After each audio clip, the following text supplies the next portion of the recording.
So as we talk about storytelling today, I'd like to ask each of you to think of one of the kids at your club. Do you have someone in mind? Think about what they look like, how old they are. Think about when you've interacted with that child and what you know about them. The reason that that child comes to mind so quickly for you is that in some way that child's story has touched you and has stayed with you. And if you share that story with your donors, it will touch them too. And that's really what's at the heart of utilizing storytelling as a way to connect with donors. This is big news in the world of development. There's even a nonprofit storytelling conference where people talk about best practices and techniques for engaging donors.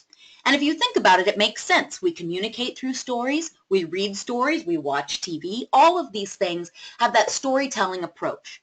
It's a great technique for so many reasons. It humanizes your club. It's easy to talk about. It's comfortable for board members to tell stories versus spout off statistics. And the best part is it's more effective. So as I read you this story, what happens?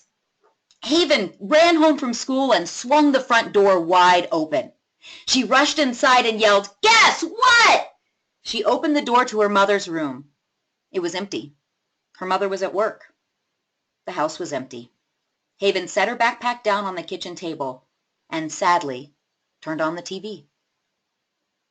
As you listen to this story, what happens in your mind? You imagine Haven, what she looks like, the big smile on her face as she runs in and throws her backpack down with her big news. You empathize with her. Your heart breaks because she doesn't have anyone to talk to. You want to help her. You want her to have someone there for her after school. And you wonder what her big news is. Rather than me just offering statistics about how many kids are left alone each day after school, I give you a glimpse into the life of a child, and that glimpse is impactful. And of course, if the story kept going, we would find out what her news was, and we'd learn that if she goes to the Boys and Girls Club, she'll always come home to a full house. Stories are important because when you do tell a story, several things happen. First, you create empathy.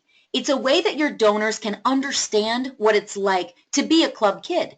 Many of our donors are not people from less advantaged backgrounds, and so they need that empathy. You establish some context. This helps your donor to understand more fully the scope of what we do and why we do it. And this context is really important when your donor is considering whether or not to make a gift. You establish an emotional connection, and certainly this is the most powerful part of our stories that we tell. Our heart feels bad for that little girl. We'll feel happy when she has someone to tell the news to. We see the donor as a person. We move away from seeing them as a checkbook to understanding that they have their own personal motivations for giving and that it's their emotions as much as their logic that guide that giving. We provide an understanding of our data. Again, like in the example with Haven, we don't just know how many kids are left at home alone after school. We know what it feels like for them. So our stories really give our data meaning. And you give your donor something to hold on to. They may not remember the specific statistics you tell. They may not remember your ADA or each club location, but they'll remember the touching story of the kids that you're helping. Here's another story for you. Your story helps to operationalize your data. So the traditional approach to presenting data would be something like this. When surveyed, 78% of our club members report that the club gives them a sense of belonging. That's true. It's a great statistic. But now listen to it told through a storytelling approach.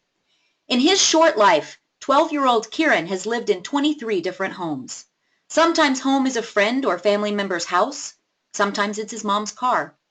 11 of his homes have been with foster families or in group facilities because of his mother's substance abuse. But ever since he can remember, Kieran's first home has had a blue front door. With the story established, we can then move into the data. Despite everything he's been through, Kieran has always looked to the Boys and Girls Club for support, and it has always been there. And his story is not unique. In fact, 78% of club members report that the club gives them a sense of belonging. So we have this amazing story of this kid. You all know kids just like this. We understand the impact, and then we should use the statistic to show that his story is not an isolated incident. Research shows that stories have more impact upon listeners than any other kind of data. That means they're more likely to be remembered. That means that the story is what your donor is going to take away, be it in a conversation, be it in a Facebook post, on your web page, a presentation at your special event, or in a letter. Stories make people feel good because they always end with a happy ending, and that happy ending, of course, is your club. They show the donor that they have made a difference.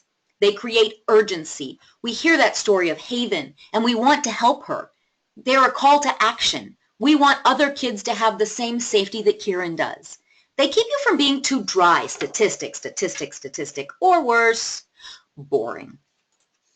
Stories also yield money. There is a download for you at the end of this webinar called The State of Storytelling in the Nonprofit Sector.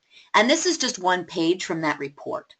It showed that among those fundraisers who started using stories as part of their fundraising, none found that they lost money as a result, and more than 50% found that it improved their fundraising results.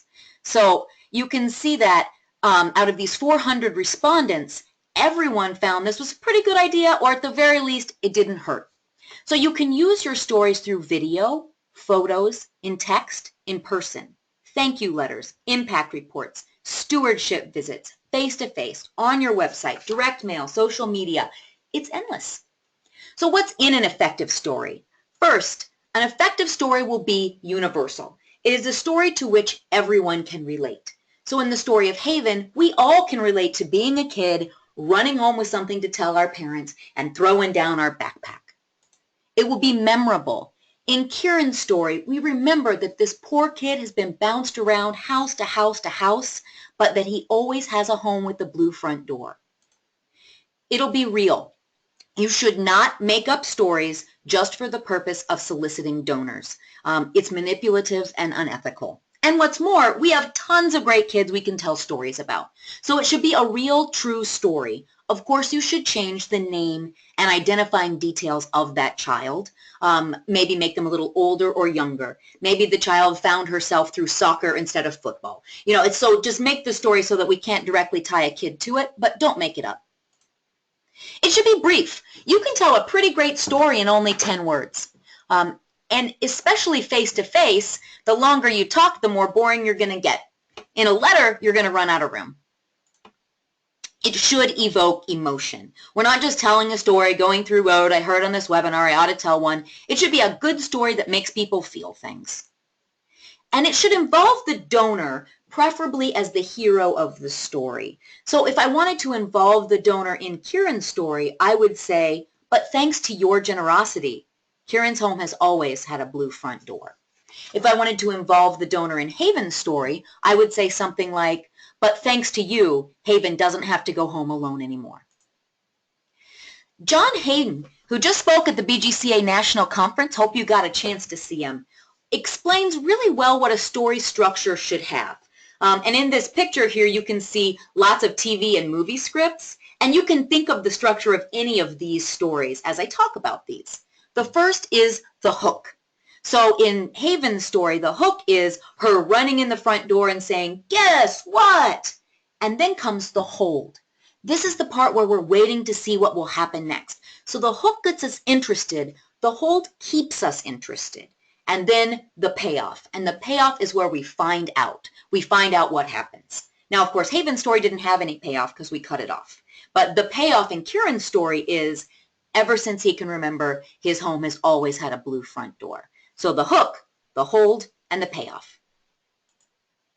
You should adapt your story to your donor for more impact. If, for example, I know that my donor has a teenage daughter, I'll probably tell her a story about a teenage girl. If my donor's a marathon runner, I might tell them a story about a kid who started coming to my club because of the track program and stayed to get great grades and go on to be a much happier kid.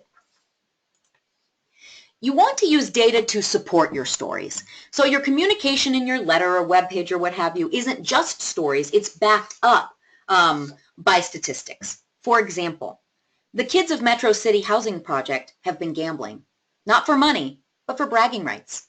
Every day after school they make a bet. What time will they hear the sirens? Will they hear gunshots? 10-year-old Maisha is the reigning champ. She's lived in the project all her life. In that time she's seen 3 shootings, one of whom was her brother. Her next-door neighbor is a drug dealer. She says she has never felt safe at home. That's why her dad brings her to the Boys and Girls Club. Here, Maisha feels safe, so she's able to focus on schoolwork, her friends, and just being a kid. On a recent survey, 93% of our club members, like Maisha, told us that they feel safe here. So you can see we're using the story and supporting it with data. So you want to be sure to tell a great story. Here are some tips for telling a good story. Everyone in the club should spend time with the kids to collect stories. You can ask the staff to be story scouts for you and let you know when they hear something really impactful or really moving, something great that's happened because of the Boys and Girls Club. As I mentioned earlier, it's a great technique for board members, so the board needs to spend time with your kids too. You can measure the impact of your stories, like in that study that I cited earlier. You can use a short video to tell a story. It doesn't have to be beautifully produced. You can turn your iPhone on a kid and ask them a few questions. Remember the donor, they're the hero, they have specific interests. And try incorporating storytelling into your RD plan. Remember that your donors have stories to tell too. You need to hear their stories before you tell your story. For example, a club donor who was a football star in college and high school, maybe he'd be interested in your football program. The alumnus who went to medical school on a scholarship awarded by the club. That's a real donor I met once, not even one of my donors, someone I just met randomly out in public who told me his club story. The alumnus who always wanted to learn to play an instrument, but her family couldn't afford one. What a great person to help endow some kind of a music program at your school. So utilizing storytelling throughout your donor communication can help your club to live happily ever after. I found a few clubs who have great websites that utilize a storytelling approach, and I just wanted to scroll through a few to show you. The Boys and Girls Clubs of Indianapolis has examples where you can see videos, read stories, and see pictures of their kids. The Boys and Girls Clubs of Southwest Missouri does the same thing. I can read stories about kids and, as they say, opportunities for success at the Boys and Girls Club. Oklahoma County, same thing. Great stories about kids right there on their website, and I bet these clubs use these stories in other ways as well. So that brings us to the end of the webinar because our 15 minutes are almost up.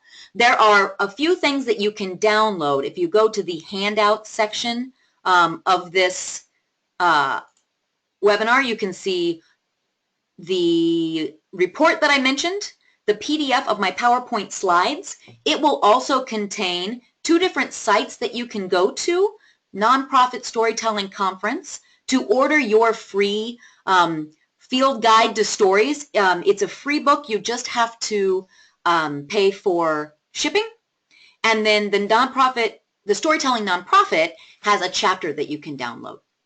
And then there's also the state of storytelling in the nonprofit sector and 7 tips for sharing stories about your organization.